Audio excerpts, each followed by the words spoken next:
वसुधैकुटुम्बं शिवमे परेमं अमृतत्वरूपं ज्ञानं वराण्यै शिवोऽहं शिवोऽहं शिवोऽहं वरण्यं प्रभुर्मे शरण्यं प्रभुर्मे शरण्यं। महर्षि सुखदेव के इस श्लोक में आज के शिविर की पूरी अर्थवत्ता, पूरा अर्थ, पूरा चिंतन समावेश है। महर्षि सुखदेव के पिता कि जब कोई संतान नहीं हुई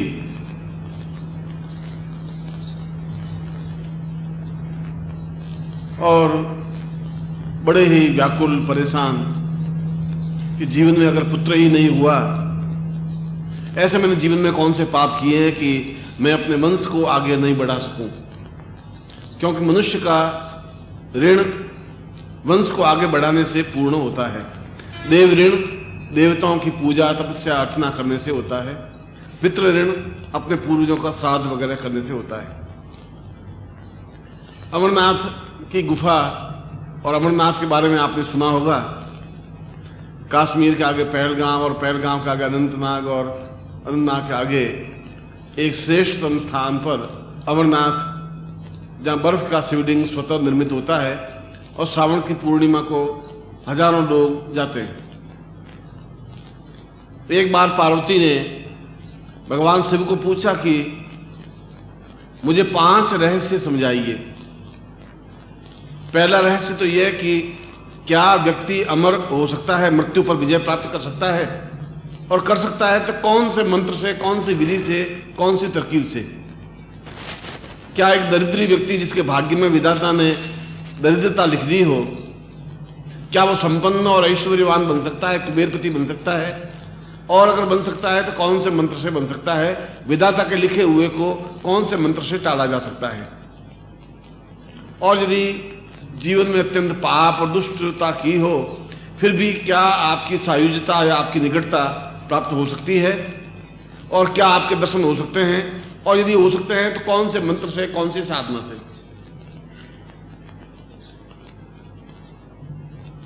भगवान शिव ने कहा कि इन प्रश्नों के उत्तर मेरे अलावा तुम्हें इस संसार में कोई दे भी नहीं सकता। मैं बाकी प्रश्नों के उत्तर तो तुम्हें दे सकता हूं, मगर अमर होने या मृत्यु पर विजय प्राप्त होने के प्रश्न का उत्तर मैं तुम्हें अभी नहीं दूंगा। पार्वती ने कहा कि अगर उत्तर देने हैं तो फिर 5 ही उत्तर दीजिए। एक प्रश्न का उत्तर दें और एक प्रश्न का उत्तर नहीं दें, ऐसा नहीं। आप मुझे उस विधि को भी बताइए जिस विधि से व्यक्ति पूर्ण मृत्यु को विजय प्राप्त कर सके, जिस विधि से पूर्ण दरिद्रता पर विजय प्राप्त कर सके, जिस विधि से अपने दुर्भाग्य को समाप्त करके सौभाग्य में बदल सके, जिस विधि से अपने पूर्ण बीमारियों को, रोग को समाप्त करके अपने पूर्ण आयु लाभ कर सके, और जिस विधि से, 5वीं विधि से आपके साक्षात दर्शन कर सके। और उससे बड़ा तो सौभाग्य क्या होगा कि मोक्ष खट्वांगम परशुरजिनम भस्म फणिना कपालम चेती यत्तव वर्धतंत्रोपकरणम। पुष्पदंत कह रहे हैं कि संसार में भगवान शिव के दर्शन से बड़ा तो कोई दर्शन नहीं है। एकदम संसार में बैठे हुए निश्चिंत निर्भीक, कोई इस बात की परवाह नहीं, चेहरे पर एक असीम अखंड शांति, और वहां पर बैठे हुए भी पूर्ण प्रसन्नता के साथ में औगड़दानी, कुबेरपति, भवानी और 10 महाविद्याओं के पति भगवान शिव के अगर दर्शन प्राप्त हो जाएं तो जीवन में और क्या चाहिए? जीवन इसलिए तो नहीं पैदा हुए हैं कि हम केवल जिंदा रहें, सांस लें, रोटी खाएं, मर जाएं। जिंदगी के कुछ और भी मूल आयाम हैं, मूल उत्स हैं, जिसको हम नहीं पहचान पाते। और नहीं पहचान इसलिए पाते कि तुम्हारे अंदर अंधकार बहुत है। बाहर के अंधकार को तुम दूर कर सकते हो मोमबत्ती लगा करके, रोशनी लगा करके, बल्ब लगा करके, ट्यूबलाइट लगा करके। मगर कभी भी तुमने ये नहीं सोचा कि मैं बाहर के अंधकार को मिटाने के साथ साथ अंदर के अंधकार को भी मिटाऊं। ऐसा तुमने कभी सोचा नहीं। तुमने सोचा कि मैं शादी कैसे करूं, तुमने सोचा कि मेरे संतान कैसे उत्पन्न हो, तुमने सोचा कि मैं पैसे इकट्ठे कैसे करूं। तुमने इसके अलावा दूसरा कोई चिंतन को ही चिंतन नहीं किया। कभी भी जिंदगी में ऐसे प्रश्न नहीं अपने मन में पैदा हुए। पार्वती ने प्रश्न उठाया कि किस प्रकार से आम आदमी मृत्यु पर विजय प्राप्त कर सकता है, उसने तो उठाया। तुमने कभी गुरु के सामने प्रश्न नहीं उठाया। और ज्ञानाम तिमिरांधस्य ज्ञानांजन शलाकया चक्षुरुन्मीलितम येन तस्मै श्री गुरुवे नमः। ये तो स्वयं शिव ने कहा है कि जहां अज्ञान का अंधकार बहुत घना हो जाए तो व्यक्ति अपने जीवन में किसी के दर्शन नहीं कर सकता, अपने आप के भी दर्शन नहीं कर सकता। उस अज्ञान के अंधकार को केवल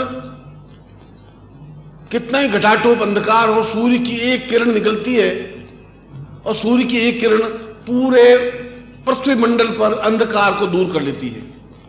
तुम्हारा तो मन छोटा सा मन है, छोटा सा शरीर है, 5 फुट का शरीर है।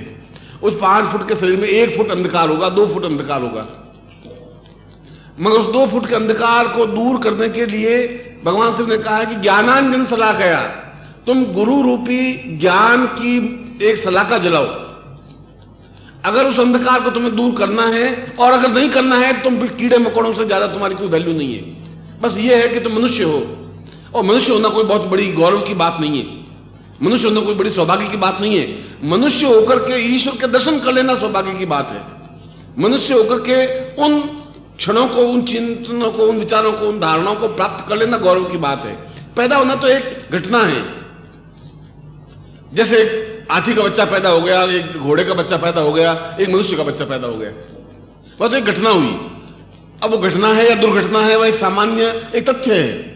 उसके लिए कोई स्कूल कॉलेज में ट्रेनिंग की जरूरत नहीं है, वह एक स्वाभाविक प्रक्रिया है। उसमें तुमने कोई बहुत बड़ा, न भगवान ने तुम्हारे ऊपर कोई बहुत बड़ी कृपा कर दी है, न तुमने ईश्वर पर बहुत बड़ी कृपा कर दी है। वह तो एक रसायन क्रिया है। उस रसायन क्रिया के माध्यम से तुम्हारा जन्म हुआ। मगर जन्म होने के बाद क्या ज्ञानांजन शलाकया, क्या तुमने प्रयत्न किया ज्ञान की शलाका जलाने का? और यदि ज्ञान की शलाका कभी सोचा नहीं तो ये जीवन तुम्हारा व्यर्थ चला जाएगा, और जा रहा है। इसमें तुमने कभी चिंतन नहीं किए, कभी विचार नहीं किए। और जिस प्रकार से एक किरण पूरे अंधकार को दूर कर सकती है, और सिर्फ कह रहे हैं कि केवल एक गुरु का दर्शन शलाका जलाने की तो बात की बात है। अगर सूर्य को हम देख लें तो अंधकार मिट जाता है।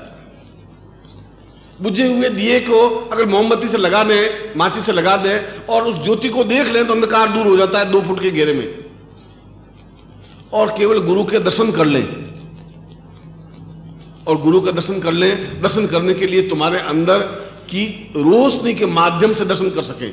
इन आंखों से तुम दर्शन नहीं कर सकते, इन आंखों से तुम देख भी नहीं सकते, इन आंखों में ताकत क्षमता है ही नहीं। आम आदमी को नहीं, तुम नहीं पहचान सकते। एक जेब कतरा तुम्हारे पास बैठा है, तुम्हारी जेब काट के चला जाता है, तुम उसको भी नहीं पहचान सकते, गुरु को कहां से पहचानोगे? तुम्हारी आंखों में ताकत है ही नहीं कि जेब कतरे को पहचान सको। एक विश्वासघाती बैठा है, धोखेबाज बैठा है, झूठ बोलने वाला बैठा है, तुम उसके साथ बैठे हुए 2 घंटे गप्पे लगाते, तुम उसके बाइफरकेशन नहीं कर सकते कि ये झूठ बोलने वाला है, धोखा देने वाला है, छल करने वाला है, पाखंडी है, डोंगी है, या जेब कतरा है, या क्या है, चोर है। तुम नहीं पहचान सकते। एक गठिया इंसान को नहीं पहचान सकते, फिर तुम गुरु को भी नहीं पहचान सकते। गुरु तो बहुत बड़ी चीज है। और उस गुरु को भगवान शिव ने कहा कि एक क्षण देख ले, जी भर करके। देखने का मतलब है कि दर्शनम तो स्पर्शम मां पूर्वताम पूर्वताम वदह, पूर्वता के साथ में तुम्हें ज्यों ज्यों देखता रहूं, ज्यों ज्यों हृदय में तुम उतरते जाओ। और जिस प्रकार से 1-1 इंच सरकता है, उस प्रकार से आप मेरे पूरे शरीर में उतर जाएं, वह दर्शन कहलाता है।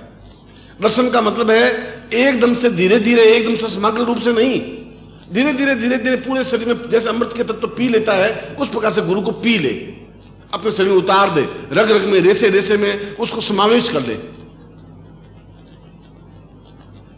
चक्षुरुन्मीलितम येन, और जब ऐसा होता है, जब चक्षु अपने आप बंद हो जाते हैं। चक्षुरुन्मीलितम, क्योंकि बाहर की चीजें बंद हो जाती हैं, और अंदर जब प्रकाश होता है तो फिर बाहर कोई चीज नहीं दिखाई देती। फिर ये छल झूठ कपट अपने आप में बहुत बड़ी बात नहीं लगती। तुम झूठ छल कपट करो, मैं तुम्हें मना नहीं कर रहा हूं। धोखेबाज है, धोखेबाज के साथ धोखा करिए। जेब कतरा है तो उसको थप्पड़ मारिए। मैं ऐसा नहीं कह रहा हूं तुम बिल्कुल गाय और भैंस की तरह बन जाओ, मगर मैं कह रहा हूं केवल गाय बनकर के जिंदगी मत जी लो। उसके अलावा कभी कभी मनुष्य बनने की भी कोशिश करो। शायद तुमने 45 साल 50 साल में 5 मिनट के लिए कभी मनुष्य बनो, और बनो, और उस मनुष्यता में तुम देखो कि गुरु क्या होता है। उस मनुष्य तो हमें स्वयं भगवान शिव कहीं कहीं दिखाई दे जाएंगे, भगवान विष्णु दिखाई दे जाएंगे, भगवान रुद्र दिखाई दे जाएंगे, जगदम्बा दिखाई दे जाएगी। तब दिखाई देगी जब तुम मनुष्य बन सकोगे। जब तक तुम पशु बने रहोगे तब तक वेद दर्शन नहीं हो सकते, तब तक तुम हजार मंत्र जाप करने से भी कुछ नहीं हो सकता। तुम्हारे अंदर ज्ञान का प्रकाश नहीं है। अंदर जब प्रकाश होगा तो बाहर की आंखें बंद होंगी, फिर बाहर छल झूठ कपट नहीं होगा। तुम छल झूठ कपट लोगों से कर रहे हो, गुरु से भी कर रहे हो।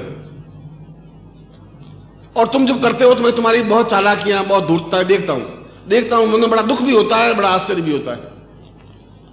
बहुत छोटी छोटी घटनाओं पर तुम मुझसे झूठ बोल लेते हो, तब मैं मन में बड़ा व्यथित होता हूं कि ये फिर ऐसा कौन सा संसार का कोना होगा जहां कभी सत्य बोलने की हिम्मत करेंगे। आखिर संसार में एक व्यक्ति तो ऐसा रखे जहां अपनी सब कुछ खोल करके कह दे।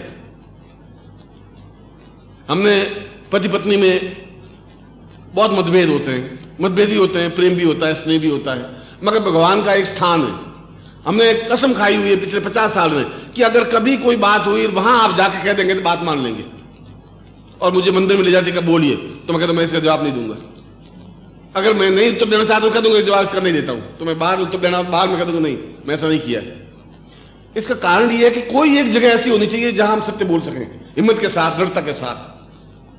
अगर हम गुरु के सामने भी झूठ बोलने लग जाएंगे, छल करने लग जाएंगे, तो फिर तुम अपनी जिंदगी में वो कौन सा कोना, कौन सा स्थान होगा जहां तुम एकदम अपनी कटु बात, अपनी घटिया बात, अपनी ओछी बात भी सत्यता के साथ कह सकोगे, या तुम कह सकोगे मैंने सत्य बोला। कहां बोलोगे, कौन सी जगह होगी? और तुम जो कह रहे हो सत्य बोल रहे हो क्या? तुम जो लोगों से आपसे बातचीत में वो सत्य नहीं है, वह केवल चापलूसी है। मैं आप कह रहा हूं आप बहुत सुंदर हैं, बहुत अच्छे हैं, आप आए मुझे बहुत खुशी हुई, ये सब चापलूसी है। मैं आपको देखा मुझे बहुत प्रसन्नता हुई या नहीं हुई, ये तो मेरा हृदय अंदर ज्ञान का अंजन सलाख है।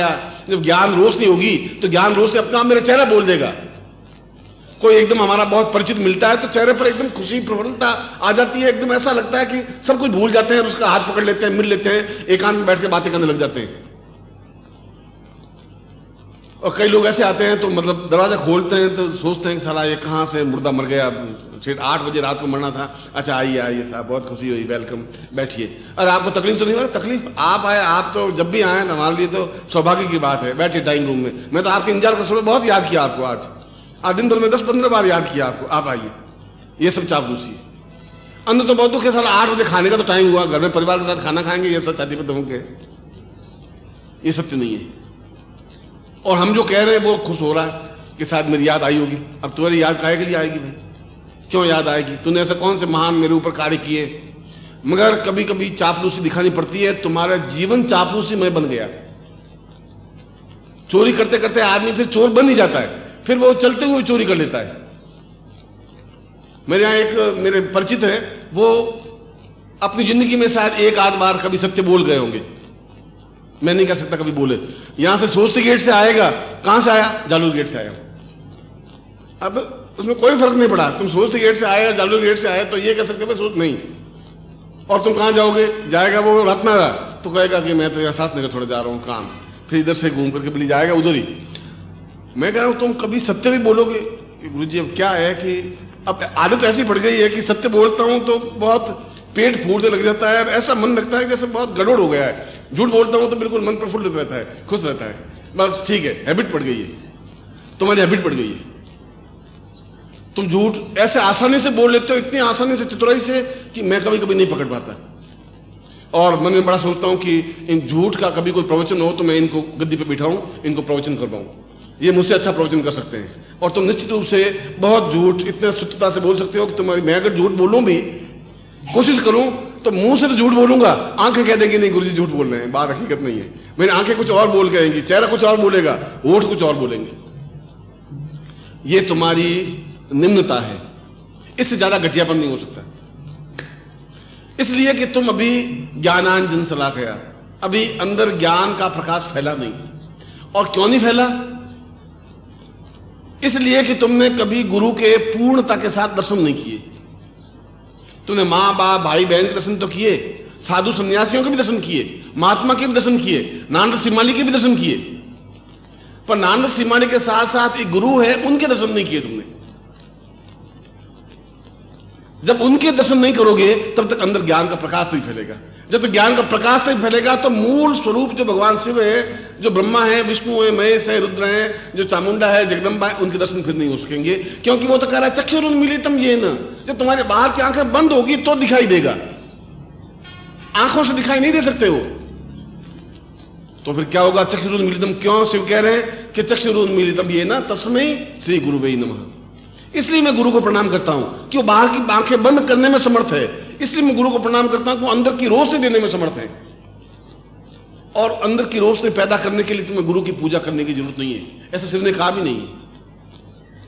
कुमकुम अभी चढ़ाने की जरूरत नहीं है, नारियल फोड़ने की जरूरत नहीं है, और 1 किलो प्रसाद लाकर के देने की भी जरूरत नहीं है। तुम्हें प्यार और प्रेम और स्नेह और अटैचमेंट के साथ गुरु से अपने हृदय में, अपने प्राणों में उतारने की बात है। अगर तुम्हें कभी जीवन में मौका मिल जाए और उनके चरण स्पर्श करने का मौका मिले तो अपने आंसुओं से चरण धोने की कोशिश करो, पानी से नहीं। पानी से तो हर एक टुच्चा आदमी भी धो लेगा, फिर तुम में और उसमें कुछ अंतर नहीं रहेगा। आंसुओं से चरण धोइए और अपने आप को पूर्ण तक से समर्पित कीजिए। ऐसा जिंदगी में क्षण आवे, पूरी जिंदगी में अगर एक क्षण भी ऐसा आ गया, उसी दिन तुम्हारी रोशनी लग जाएगी, उस दिन अंदर अंधकार दूर हट जाएगा, उस दिन तुम्हें एक अनिवर्चनीय दृश्य दिखाई दे जाएंगे। क्यों? आंख बंद होती है तुम्हें हिमालय के दृश्य दिखाई देंगे, अंदर रोशनी होगी, अंदर रोशनी होगी तो तुम्हें मेरे साथ बिताए हुए क्षण याद आएंगे, इस जीवन के भी, पिछले जीवन के भी, उससे पिछले जीवन के भी। तब तुम्हें मालूम पड़ेगा कि तुम्हारा मेरा क्या संबंध है, तब तुम्हें मालूम पड़ेगा कि मेरी आवाज पर तुम क्यों दौड़े आते हो। यह बात मैं कई बार तुम्हें कह चुका हूं और मेरे अलावा कोई दुनिया में कह नहीं रहा है, यह बात कोई नहीं कह रहा है। मैं इसलिए कह रहा हूं कि मैं ठोक बजा के बात करने में हिम्मत रखता हूं, और इसलिए कहता हूं कि मैं उसको प्रामाणिक और प्रामाणिकता के साथ रख सकता हूं। यदि कोई चैलेंज देख ऐसा नहीं हो सकता तो मैं ऐसा करके दिखा सकता हूं, इसलिए मैं कहता हूं सूर्य उगा हुआ है। अगर कोई चैलेंज करके नहीं सूर्य उगा हुआ तो मैं दिखा सकता हूं ये सूर्य उगा हुआ है। तुम्हारा मेरे संबंध इसलिए है, और इसीलिए मैं तुम्हें कह रहा हूं कि तुम्हारी आंख बंद होनी चाहिए। ये बाहर कपट की, झूठ की, कम से कम मेरे साथ।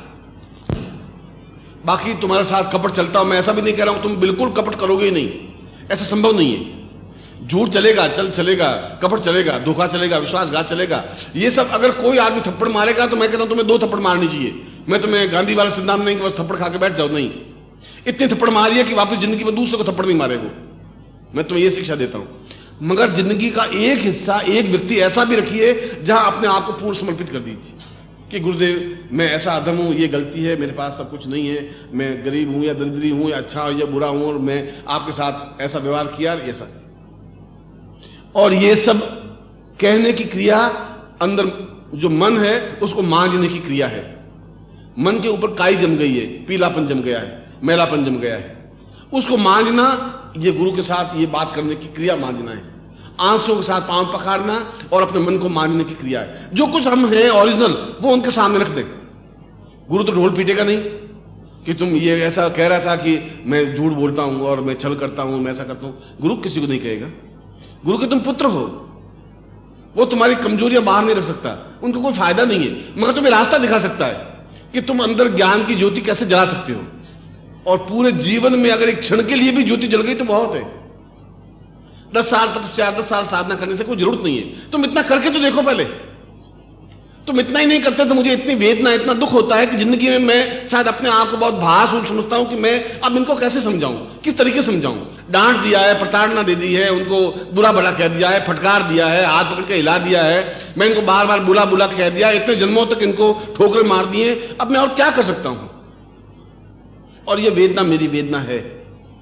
यह वेदना इसलिए कि तुम मेरे प्राण हो, मेरे प्रिय हो, मेरे स्वजन हो, मेरे आत्मीय हो, मेरे हृदय के निकट हो। और इस बात को मैं बहुत, अगर मैं तुम्हें कहता हूं सत्य बोलना चाहिए तो यह बात भी मैं बहुत सत्यता और प्रामाणिकता के साथ इन सभी देवी देवताओं के सामने उपस्थित होकर कह रहा हूं कि इतना अधिक प्यार है, जितना अपनी जिंदगी से मुझे प्यार नहीं है उतना प्यार है तुमसे। जिंदगी तो आज है, कल चली जाएगी, मुझे इस बात का कोई अफसोस है ही नहीं। मुझे मोह नहीं, शरीर का मोह है ही नहीं, जिंदगी मोह रखा ही नहीं। मोह इस बात का है कि मैं तुम्हें कुछ कर दूं, कुछ संवार दूं, तुम्हारे मन का बटन मांझ दूं, तुम्हारा अंधकार है, मन के उस अंधकार को दूर करूं, तुम्हें ज्ञान का प्रकाश दूं, तुम्हारे हृदय में बैठ सकूं, चेतना दे सकूं, ज्योति दे सकूं। और वह सुखदेव और वह पार्वती ने पूछा कि आप मुझे मृत्यु से पूर्णतः मुक्त होने की क्रिया सिखाए।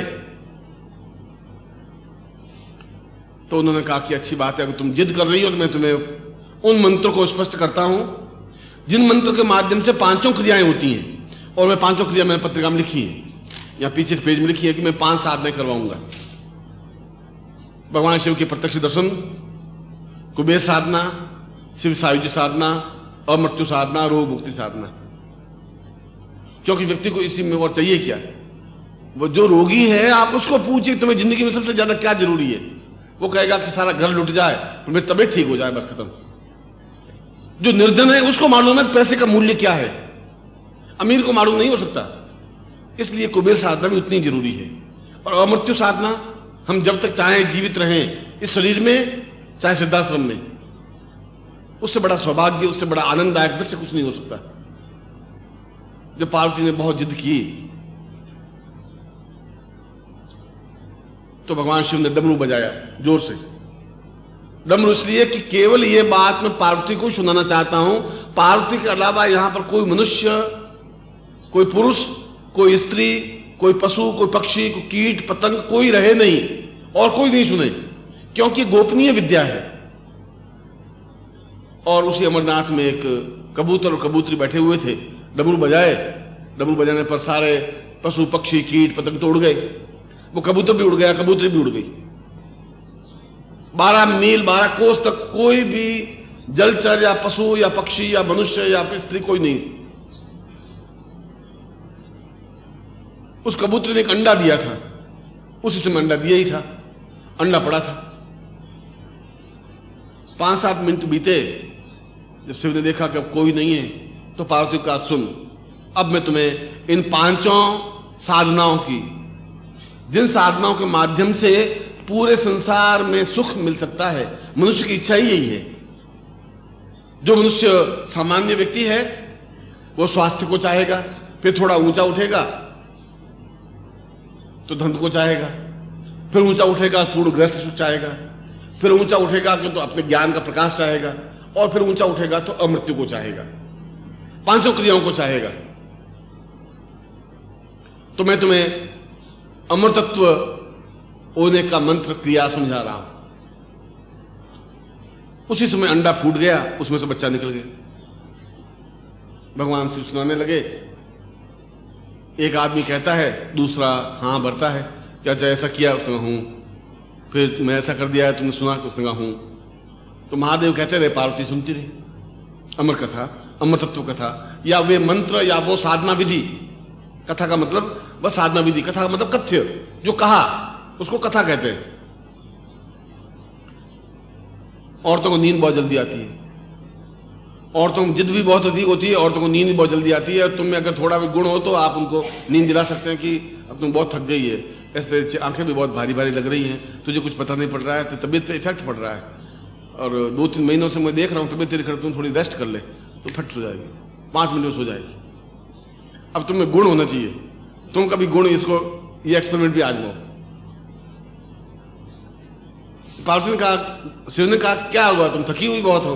उनको नहीं, मुझे अमृतत्व सुना, ये चालाकी नहीं चलेगी, पूरी अमृतत्व मैं सुनूंगी, ये मुझे ज्ञान चेतना चाहिए। उसने कहा फिर सुन।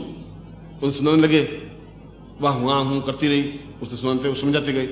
करीब आधी कथा हुई, पार्वती को नींद आ गई।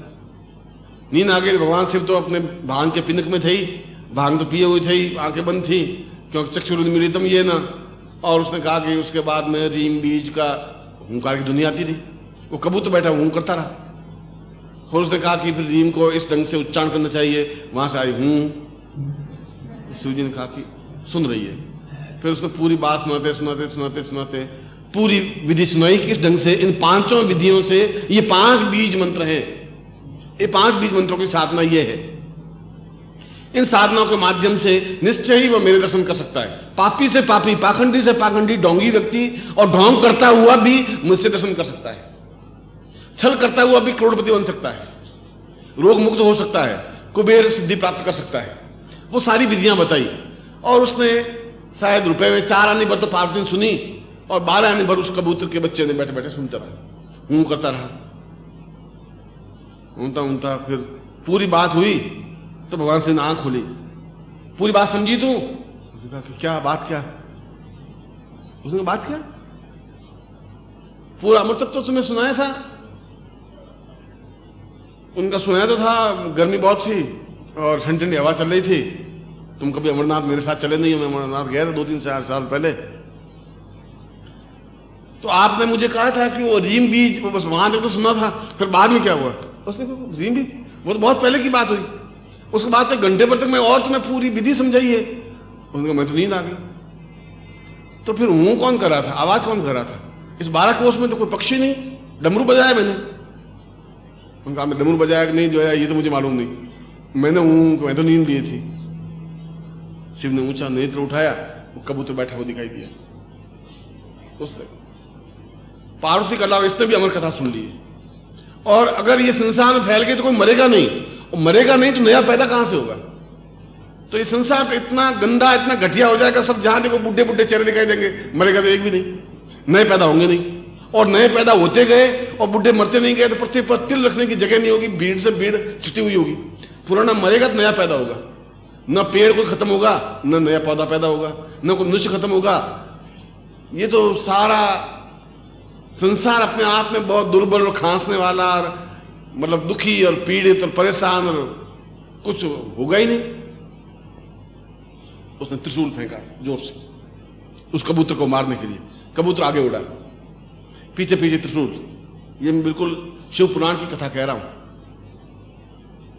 वहां पुरुष की पत्नी बैठी बैठी जल चढ़ा रही थी, भगवान सूर्य को अर्घ्य दे रही थी,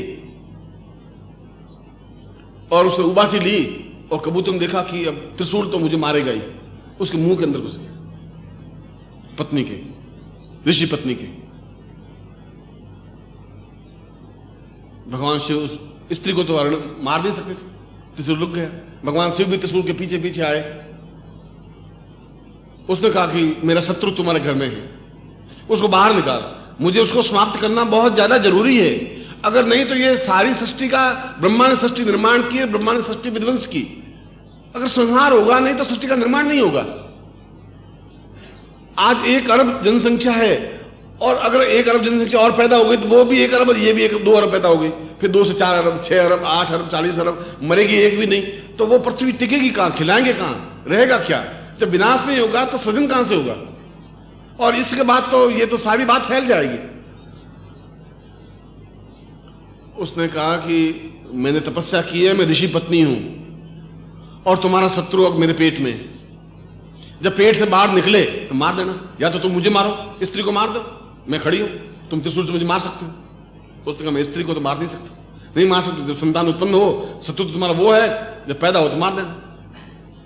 उनका मैं घर के बाहर बैठा रहूंगा, कोई भरोसा नहीं कब पैदा हो, कब निकल जाए। कोई 9 महीने का गर्भ हो, 5 महीने का गर्भ से निकल जाए, मैं यहीं दूनी लगाऊंगा। उसने कहा वो आपकी इच्छा है। भगवान शिव ने वहीं दूनी लगाई, बैठ गए। 9 महीने बीत गए, 10 महीने बीत गए, 11 महीने, 12 महीने, 13 महीने, 14 महीने। पहले तो पत्नियां, स्त्रियां 21 महीने का गर्भ धारण करती थी। 15 महीने में उसने पूछा उस अंदर बच्चे को कि तुझे कोई कष्ट? उसने कहा माता जी बहुत आराम से बैठा हूं, बाहर निकलूंगा तो ये शिव जी मार देंगे। अंदर तुम्हें कोई तकलीफ हो रही है तो बाहर निकल जाऊं, ये मुझे मार नहीं सकता, क्योंकि अमर कथा मैंने पूरी सुन ली है। अगर मैंने सुन ली तो फिर मैं मर नहीं सकता, ये गारंटी है। इनका त्रिशूल मेरा कुछ बिगाड़ेगा नहीं। आप चिंता मत करिए, आपको कष्ट नहीं होना चाहिए। मुझे क्या कष्ट, तुम बैठा रहे अंदर बस। भगवान शिव के रोज दर्शन होते हैं, इस बहाने रोज सुबह दर्शन करती हूँ, सुबह शाम को दर्शन करती हूँ। पहले रोज पूजा अर्चना करनी पड़ती थी। बहुत ठीक बैठा, तुम भी अंदर अच्छा बैठा है। पूरे 6 साल तक अंदर बैठा रहा। भगवान शिव ने कहा शत्रु को बाहर निकाल। उसने कहा कि मैं तो अब निकालने वाली कौन होती है, तो ब्रह्मा का नियंता है, ब्रह्मा जब चाहेगा जब ऐसा होगा। मगर अगर वो निकल भी गया तो क्या तुम उसको मार सकते हो? उसने अमर कथा सुन ली है। उसने कहा ये बात तो सही है, त्रिशूल का कुछ अहित तो कर नहीं सकता, फिर तुम अपना टाइम बर्बाद क्यों कर रहे हो? फिर यार धूनी लगाए हुए मेरे घर के आगे आग फैला दिए, ये भूतगढ़ घूम रहे हैं, नाच रहे हैं, न कोई सारा मिलने अंदर आ सकता है, न अंदर का कोई बाहर जा सकता है। तुम यहाँ झंडा गाड़े हो बैठे हो, ये 6 साल की सजा हमें क्यों दी है? सुखदेव को कहा तुम बाहर चल। सुखदेव, सुख माने तोता, इसलिए उसका नाम सुखदेव पड़ा। देव मान देवता, सुख माने तोता। वो तोता जो था वो अंदर गर्भ में बालक बना, इसलिए उसको सुखदेव कहा। इसे अगर्भा बालक कहा गया। वो जो ही बाहर निकला, और अगर मैं ये कह रहा हूं तो आपको सारा आश्चर्य लग रहा है कि ऐसा कैसे, तोता कैसे अंदर घुसा और ऐसा कैसे हुआ?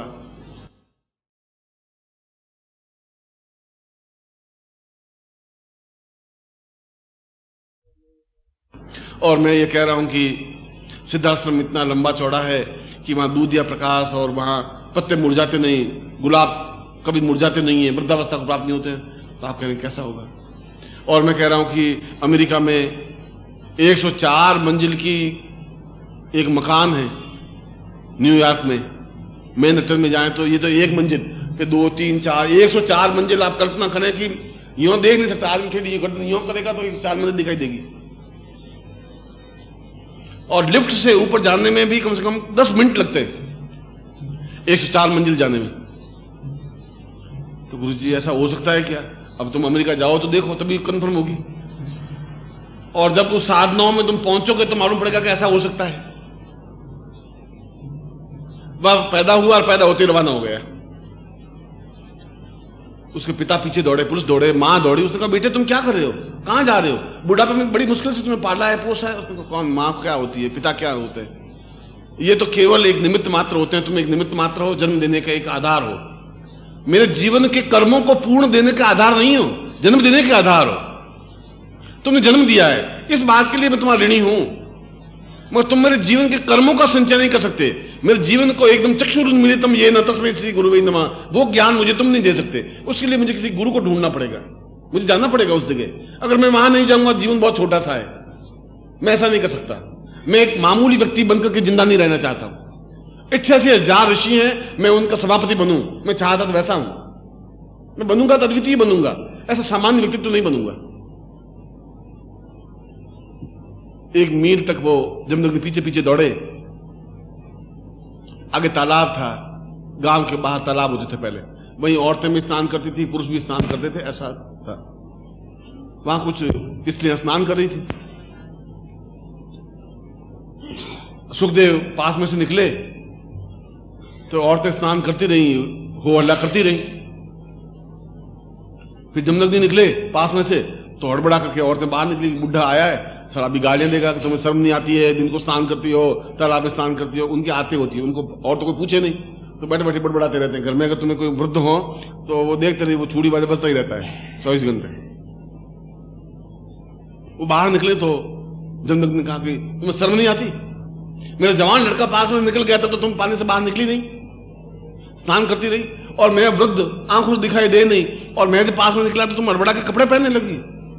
उसने कहा तुम्हारे पुत्र की आंखों में तो कोई विकार है, इनको पता ही नहीं कि हम स्नान कर रही हैं। तुमने घूर के देखा भी कि तालाब है, फिर और आंखें खोल के देखा कि कोई लड़कियां स्नान कर रही हैं, तुम थोड़े नजदीक भी आए, तुम्हारी आंखों में विकार है, इसलिए शर्म तुमसे हमें आ रही है। उस आदमी से मुझे शर्म थी नहीं। और वो आगे जाकर के सुखदेव भागवतकार बने, भागवत की रचना की, भागवत एक पुराण है, पूरे पुराण की रचना की, और 88,000 ऋषियों के अध्यक्ष बने। यह तो एक मैंने उस कथा को आपको सामने स्पष्ट किया कि उस मंत्र को, जो मैं मंत्र आपको देने जा रहा हूं, वह मंत्र स्वयं भगवान शिव का दिया हुआ है, इसलिए यह मंत्र अगर्भा है, जो गर्भ से जन्म नहीं दिया है, जो मंत्र अपने आप में पूर्ण है, और जिस मंत्र के माध्यम से 5 सिद्धियां प्राप्त होती हैं। आप नोट कर लीजिए, अगर नोट करना हो या समझ लीजिए। जैसे कि 5 सिद्धियां उसी कंक्लूजन में।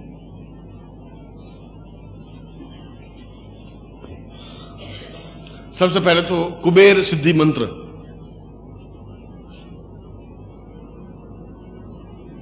नंबर 2 स्वर्णावती सिद्धि मंत्र, नंबर 3 अन्नपूर्णा सिद्धि मंत्र, नंबर 4 शत्रु संहारक सिद्धि मंत्र, और शिव प्रत्यक्ष सिद्धि मंत्र। शत्रु संहारक में रोग मुक्ति अपने आप में, रोग भी हमारा शत्रु है, निर्धनता हमारी शत्रु है। शत्रु का मतलब है जिस वजह से हमें तकलीफ होती हो उनको समाप्त करना, इसलिए उसको शत्रु संहार कहते हैं। अन्नपूर्णा का मतलब है घर में परिवार में सुख शांति पूर्णता हो, पत्नी हो, पुत्र हो, बंधु बांधव, पूर्ण ग्रह सुख हो। कुबेर साधना का मतलब है ऐश्वर्य हो, धन हो, लक्ष्मी हो, हम खर्च करें, जीवन में कमी नहीं आए। इसलिए इन 5 प्रकार के मंत्रों का समावेश और फिर सुमेरु, माला के ऊपर एक मन का होता है, उसको सुमेरु कहते हैं। वह अपने आप में अमृतत्व साधना मंत्र प्रयोग,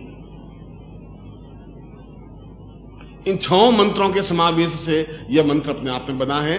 इसलिए इस मंत्र को सुखदेव मंत्र भी कहते हैं, शिव सायुज्य मंत्र भी कहते हैं, और इस मंत्र को अमरतत्व मंत्र भी कहते हैं। शास्त्रों में जहां पर भी इन शब्दों का प्रयोग आवे तो इसी मंत्र को समझना चाहिए। और यह मंत्र अपने आप में गोपनीय रहा है। कितना गोपनीय! भगवान शिव नहीं चाहते थे कि प्रकट हो, और आप चाहते हैं फिर प्रकट कैसे हुआ?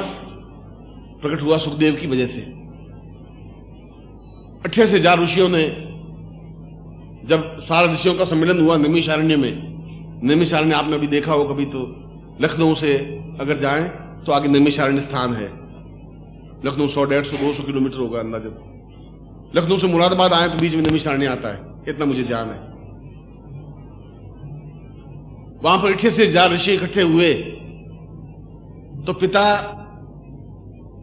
भी खड़े और सुखदेव भी खड़े। सुखदेव को अध्यक्ष बनाया, मंच पे बिठाया। पिता नीचे बैठे, जैसे आप लोग बैठे हैं वैसे बैठे। ऋषियों ने कहा यह गलत परंपरा है, यह गलत तरीका है। पिता नीचे बैठे और पुत्र ऊपर बैठे, यह उचित नहीं है। पुरुष ने कहा नहीं, आयु वृद्धोपि न वृद्ध ज्ञान वृद्धोपि वृद्ध। आयु से कोई वृद्ध नहीं होता, ज्ञान से जो बड़ा है वह उसी ऊंचाई पर बैठेगा। उम्र से इसका कोई संबंध नहीं है। चाहे मेरा पुत्र हो चाहे कोई हो, जो ज्ञान वृद्धि है, मुझसे ज्यादा ज्ञानवान है। इतना बड़ा ज्ञानवान की पैदा होते ही तो समझ लिया कि तुम केवल मेरे जन्म के एक का कर्ता हो। मेरे जीवन का उद्देश्य कुछ और है, और मेरे जीवन का उद्देश्य गुरु को ढूंढना है। पहला उत्तर सुखदेव का यही था, मेरे जीवन का उद्देश्य गुरु को ढूंढना है, गुरु के द्वारा अपने अंधकार को दूर करना है, और उस अंधकार को दूर करके मैं समस्त देवताओं का दर्शन करना चाहता हूं। सायुज्य, आमने सामने बैठ करके बात करना चाहता हूं। और अगर जिंदगी में नहीं कर पाए तो फिर जिंदगी का मकसद क्या हुआ? कल सफेद बाल हो जाएंगे, परसों में चिता पे जाकर सो जाऊंगा, फिर जीवन को बहुत पछताऊंगा। मरते समय मेरी आंख में आंसू होंगे। बच्चे सोच रहे होंगे कि शायद हमसे प्यार है इसलिए आंख में आंसू है। पत्नी सोच रही होगी कि मैं अब अकेली रहेगी इसलिए आंख में आंसू है। वो अंदर घुन रहा है कि मैं जिंदगी में, मुझे गुरुजी सही कह रहे थे, प्रवचन कह रहे तुम्हें ऐसा करना, मैं कर नहीं पाया, अब पछता रहा हूं। आंख में आंसू उस वजह से होगा। ये मंत्र मैं पहले आपको दीक्षा दूंगा, जो लोग दीक्षा देने वाले हैं, फिर मैं इस मंत्र को दूंगा, और इस मंत्र का आपको जाप करना है 21 माला मंत्र जाप। यदि 21 माला यहां मंत्र जाप नहीं कर सके पूरी आप, तो 11 माला मंत्र जाप करने। करीब 4:30 बजे 5 बजे आपकी आरती होगी यहां पर भगवान शिव की, और उसके बाद में घर पे जाकर बाकी कर सकते हैं। और यहां पे 21 माला छोटा मंत्र है, और कभी बिहारी ने कहा है, सतसैया के दोहरा जो नाविक के तीर देखत में छोटे लगे घाव करे गंभीर। छोटे से तीर होते हैं, घाव बहुत गंभीर करते हैं। हाथी जैसे बहुत व्यक्ति को इतना सा लोहे का अंकुश कंट्रोल में कर लेता है।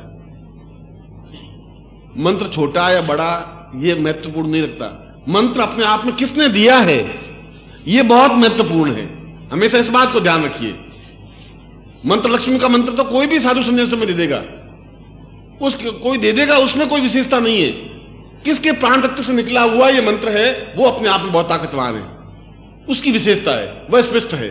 इसलिए शास्त्रों में कहा गया कि उत्तम घर का आटा खाना चाहिए, रोटी खाएं, उत्तम घर से अनाज लेके खाना चाहिए, और उत्तम गुरु से ही उस मंत्र को लेना चाहिए।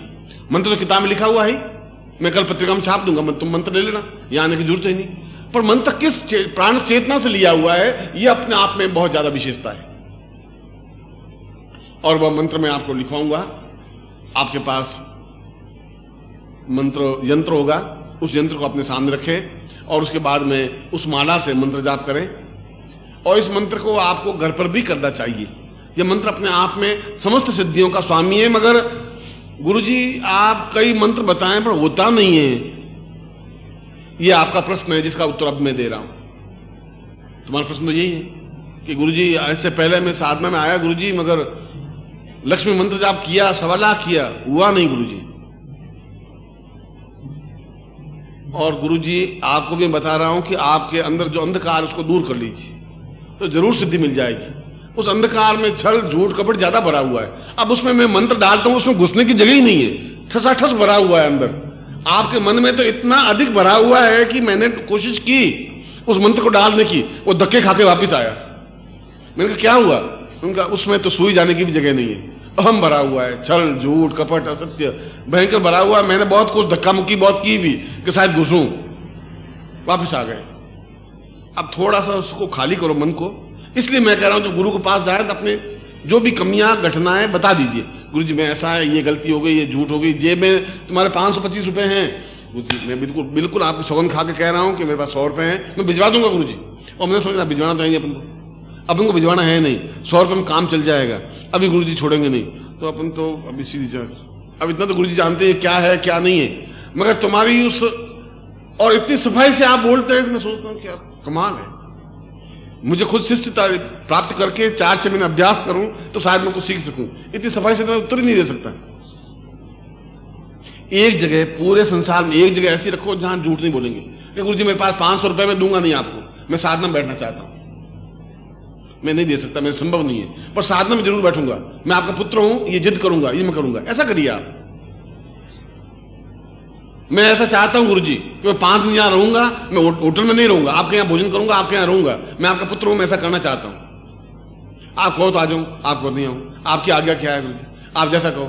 और मैं यहां 5 दिन रह तो जाऊंगा, पर गुरुजी मेरे पास 23 रुपए है गुरुजी, पर टिकट के लगते 40 रुपए, अब 70 रुपए आप मुझे दे दीजिए गुरुजी, लखनऊ पहुंच के मैं सब कुछ कर दूंगा गुरुजी। अब तुम्हारे पास 500 रुपए पड़े हैं, अब 17 रुपए गुरुजी से और लेना तुम्हें जरूरी है। अब तुम, मुझे गौरव है तुम्हारे जैसे महाशिष्यों का गुरु होने का भी गौरव होता है, इस बात का तो गौरव है ही। इसलिए चक्षुरुन्मीलितम, थोड़ा सा उसमें भरा हुआ बहुत ज्यादा है, थोड़ा खाली कर दीजिए, खाली कर दीजिए। मैं जीवन में बहुत कुछ तुम्हें दे दूंगा, फिर मैं जो कुछ दूं वो उसको भरिए। फिर अपने जीवन के 40 साल तुमने बिताए और अगले 10 साल जैसे मैं बिताऊं उनका तुलना करिए, फिर आप निर्णय करिए कि मैं तुम्हें कितना सही बात कह रहा था। अब आप दीक्षा लेने वाले सीधे बैठ जाइए, हाथ जोड़ दीजिए। दीक्षा लेने वाले श्रीमन महागणाधिपति मां लक्ष्मी नारायणाभ्याम मां उमामहेश्वराभ्याम मां सचिपुरंद्राभ्याम मां माता पिता चरण कमलेभ्यो मां इष्ट देवताभ्यो मां कुल देवताभ्यो मां ग्राम देवताभ्यो मां स्थान देवताभ्यो मां वासुदेवताभ्यो मां वाणी हिरण्यगर्भाभ्याम मां सचिपुरंद्राभ्याम मां सर्वेभ्यो देवेभ्यो मां सर्वेभ्यो ब्राह्मणेभ्यो मां तत्रादु संकल्पम कुर्यात। दाहिने हाथ में जल लीजिए, आपके पास पानी है राइट हैंड में,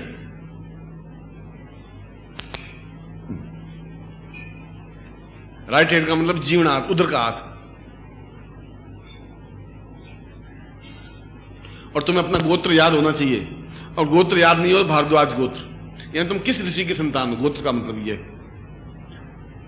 ओम विष्णु बात से बरखंडे जमुदी पे शालिमान साके बौद्धावतारे समस्या समुद्र को समता 2017 श्रावण मासे सुबह अवश्यायाम कृष्ण चित्रे रविवार से प्राप्त प्राप्तम प्राप्त सरकार संहारम सकल मनकामना सिद्धतम लोके वासे भाया राजद्वारे सर्वत्र राजस्व विजय लाभादि प्राप्त समाज पुत्र से सुमानस्य अखिल कुटुंब से तस्य सबसो समस्त भय पीड़ा मृत्यु पर द्वारा आयु आरोग्य धातु अमुक गोत्रोत्पन्नो, हम अपना गोत्र बोलिए, अमुक शर्मा हम अपना नाम बोलिए, त्वाम शिष्यत्वम धारयामि मम प्राण चक्षु श्रोत्र घ्राण जिह्वा देह रोम प्रतिरोम त्वाम चरणे समर्पयामि त्वाम आज्ञां परिपालय त्वाम चित्ते मम चित्ते त्वम देह मम देह त्वम प्राण मम प्राण ताम पुरुषो निखिलेश्वरानंदांति नाम सीमानि ताम पुरुषा ताम शिव सायुज सिद्धिं प्राप्ता निमित्तम सप्रत्यक्ष दर्शनाय समस्त सिद्धि प्राप्ता निमित्तम ताम संकल्पम कुर्यात पूर्तव्यम संपर्देहि। छोड़ दीजिए जमीन पर। सदा सदं जीवेम सदा गुणसुनयाम सदा सतम पब्रपाम सुज्ञोपदाम संपर्देहि।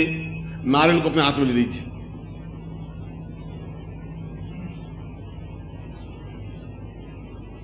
नारियल के ऊपर यज्ञोपवीत पड़ा है तुम्हारा, यज्ञोपवीत है,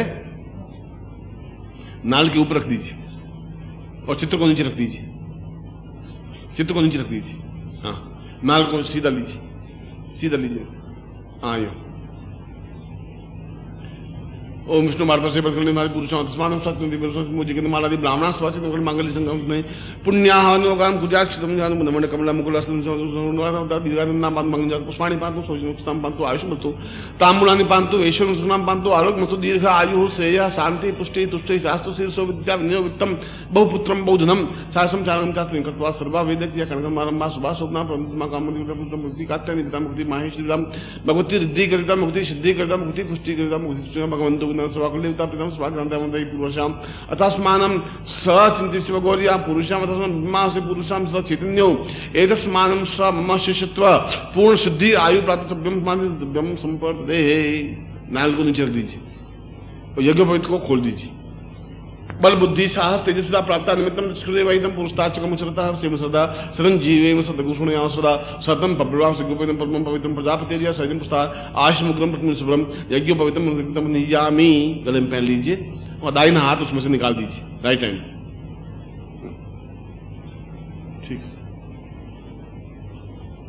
ठीक है, बिल्कुल ठीक है।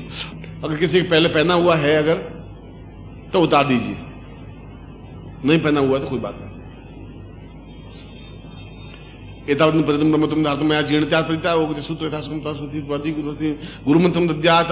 हम दाहिना हाथ सिर के ऊपर रखिए, बायां हाथ वक्षस्थल पर। बोलो ओम परम तत्वाय नारायणाय गुरुभ्यो नमः। ओम परम तत्वाय नारायणाय गुरुभ्यो नमः। ओम परम तत्वाय नारायणाय गुरुभ्यो नमः।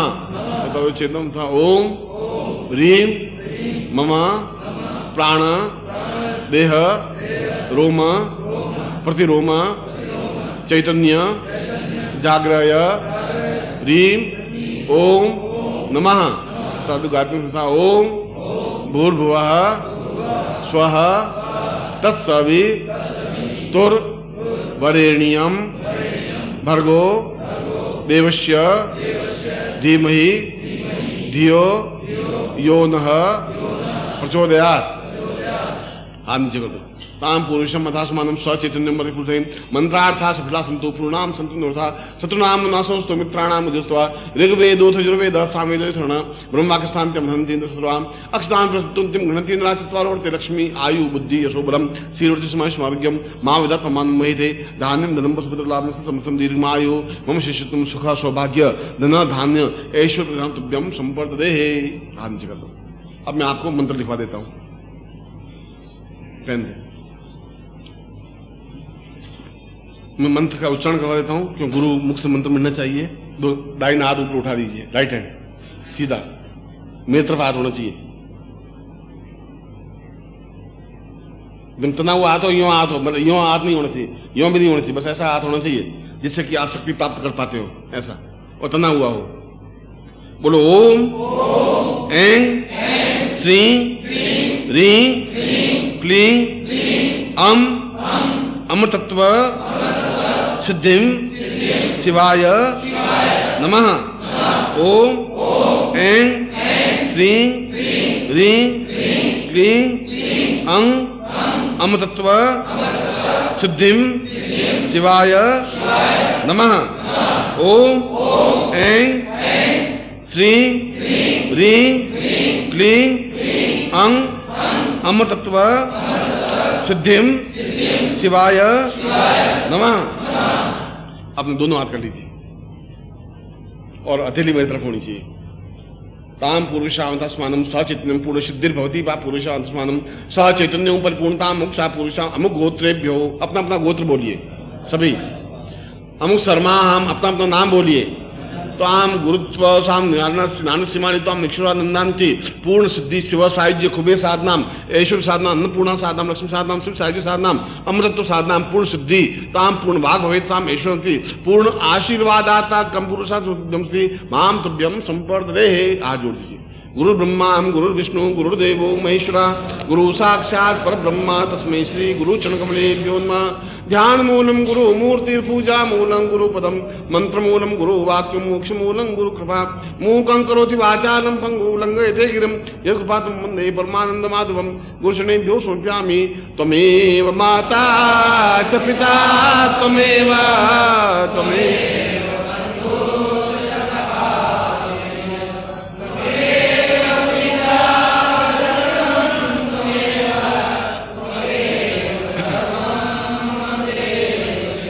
त्वमेव माता च पिता त्वमेव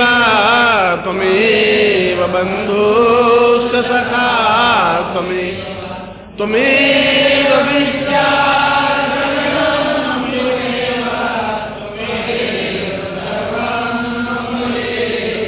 अरे त्वमेव माता च पिता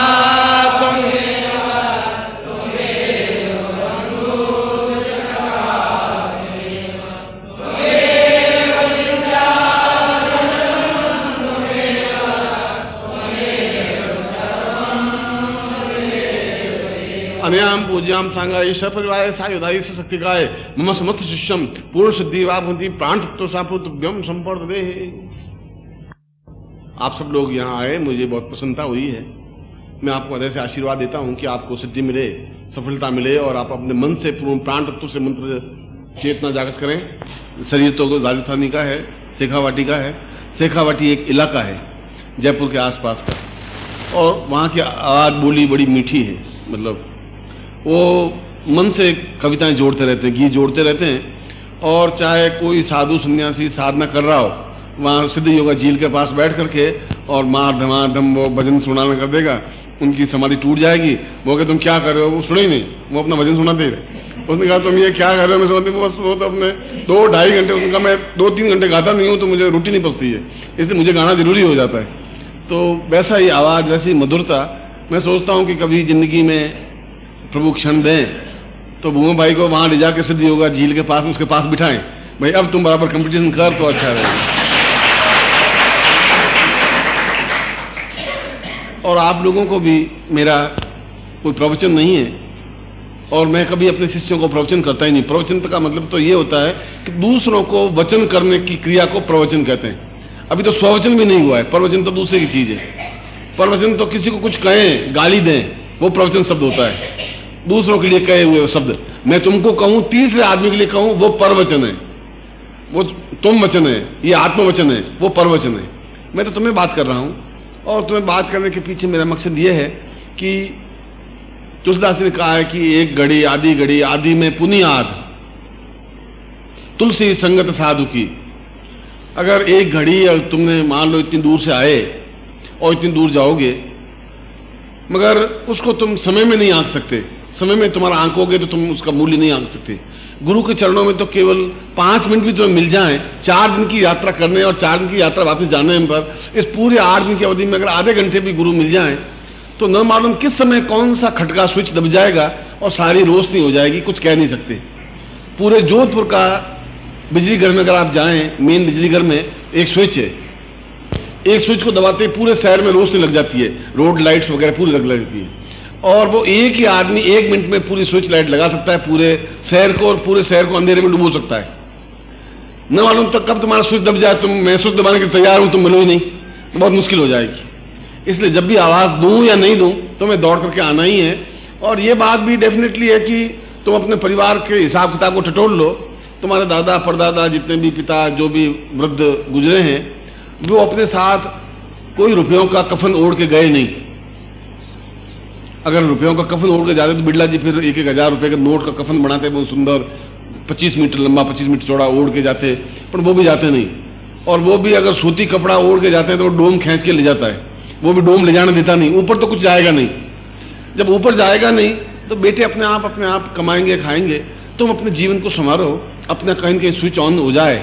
मैं स्विच ऑन करने के लिए तैयार हूं, मगर मैं तुम्हारे सीने को टटोल रहा हूं, स्विच नहीं मिल रहा है।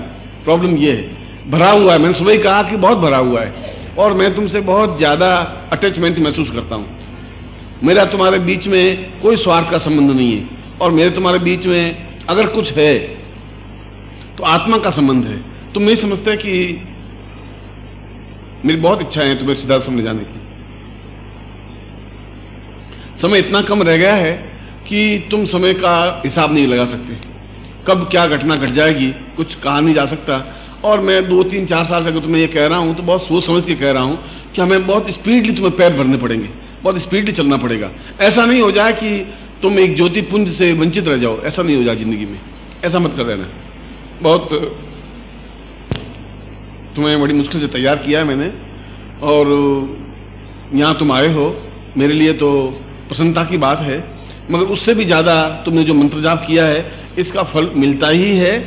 मगर गड़बड़ ये होती है कि मैं अगर चाहूं कि मेरे जेब में 500 रुपए हों और मेरे ऊपर 10,000 का कर्जा है, मेरी इच्छा यह है कि मेरी जेब में 500 रुपए दिखने चाहिए, मगर 10,000 का कर्जा मैं रोज अगर 100 रुपए कमाऊं भी तो भी 10,000 में से कर्जा खड़ते करते करते करते साल भर तक तो मेरे जेब में 500 रुपए होंगे नहीं इकट्ठे। इसका मतलब ये नहीं तुम साल भर कमाए नहीं है, साल भर में तुम्हें रोज मेहनत करके 100 रुपए कमाए मगर कर्जे में खत्म हो गए। पिछले जीवन के पाप और दोष और गुरु अवज्ञा, इतनी अधिक कर्जा तुम्हारे ऊपर है कि तुम जितनी मेहनत करके कमा रहे हो कर्जा तो मिट रहा है, मगर एक दिन कर्जा मिट जाएगा, 500 रुपए इकट्ठे हो जाएंगे। जिस दिन कर्जा मिट जाएगा उस दिन एकदम से स्विच ऑन हो जाएगा।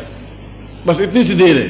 अब उसमें स्पर्श से भी, गुरु का स्पर्श पा करके और गुरु के शब्द सुन करके, अभी मैं तुम्हारे यहां से जाने के बाद में पूजा स्थान में बैठा था और श्रावण का महीना चल रहा था, शिव पुराण पत्नी पढ़ रही थी, वो पूरा शिव पुराण श्रावण महीने में पढ़ती है। मैं भी बैठा हुआ था पास में, वो पास में बिठा देती है कि नहीं आप भी सुनो।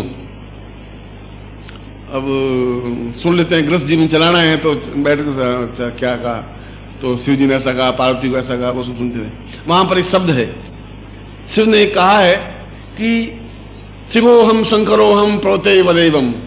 ये कब लोग समझ पाएंगे कि गुरु ही शिव है, गुरु ही शंकर है। शिव हम का मतलब गुरु, वही गुरु है, वही शिव है। जिस दिन ये समझ जाएंगे उस दिन अंधेरा दूर सट जाएगा। मैं आज सुबह मैंने प्रवचन जो कही बात, वही आज शिव पुराण में घटना उल्लेख आ गया, मगर लोग उसको पढ़ते हैं आगे सरक जाते हैं। ये जो ग्रंथ है या मेरे जो शब्द हैं या चिंतन है, उनको एक एक अक्षर को पीने की जरूरत है। और ऐसा कहने के पीछे अब तुम से कोई स्वार्थ मुझे है नहीं, तुमसे मुझे 2 रुपए लेने नहीं, मुझे तुमसे कोई ऐसा चिंतन नहीं, मगर मैं ये कह रहा हूं तो इसलिए कि अगर मैं अपने लड़के को कहता हूं कि अगर छोटे बच्चे को कहूं कि सड़क पार करते समय ध्यान रखना, एक्सीडेंट हो जाता है, तकलीफ हो जाती है, तो तुम्हें भी कह रहा हूं कि समय बहुत कम में है और बहुत जल्दी से जल्दी तुम्हें सिद्धाश्रम चलना चाहिए। अपनी जिंदगी में देख लोगे तो अपनी जिंदगी को संवार दोगे, बस तुम्हारा कर्जा मुक्त होना चाहिए। अब तुम्हारा कर्जा इतना कम रह गया है कि तुम हताश हो गए, निराश हो गए हो कि गुरुजी इतना मेहनत किया, इतना कमाया, जेब में 500 रुपए इकट्ठे नहीं हुए गुरुजी, अब नहीं हो सकते मेरे। ऐसा नहीं है, अब तो केवल 500 रुपए कर्जा बाकी रह गया है। 500 रुपए कर्जा चुकाना है पिछले जीवन का और 500 रुपए इकट्ठे करने, अब 1000 रुपए ही है। कुल तुमने 9,000 रुपए, 9,500 रुपए कमा लिए इतने साल साधना करके, मेहनत करके, तपस्या करके। इसलिए जब भी ऐसा अवसर मिले, महीने में 2 महीने में शिविर हो, शिविर तो एक बहाना होता है गुरु और शिष्य का मिलने का, कोई अवसर, एक फंक्शन एक बहाना होता है। तुम अगर आते हो और नहीं आते हो तो तुम्हारे पैसों बचत नहीं होती है, तुम बेकार तुम सोच रहे हो, तुम पैसे नहीं कमा रहे हो। वो तो जिस दिन गुरु देना चाहेगा वो अटूट भंडार दे देगा, अपने आप दे देगा। तुम्हारे सोचने से, तुम्हारे कमाने से अगर होता तो अब तक तुम करोड़पति बन जाते, तुम्हारे कमाने से नहीं कुछ हो नहीं सकता। फिर मेरा आशीर्वाद है कि आज तुमने जो बीज मंत्र जाप किए उसका पूरा सुफल और मेरी तपस्या का अंश तुम्हें मिले और तुम्हें पूर्णता और सफलता मिले। मैं तुम्हें ऐसा ही आशीर्वाद दे रहा हूं।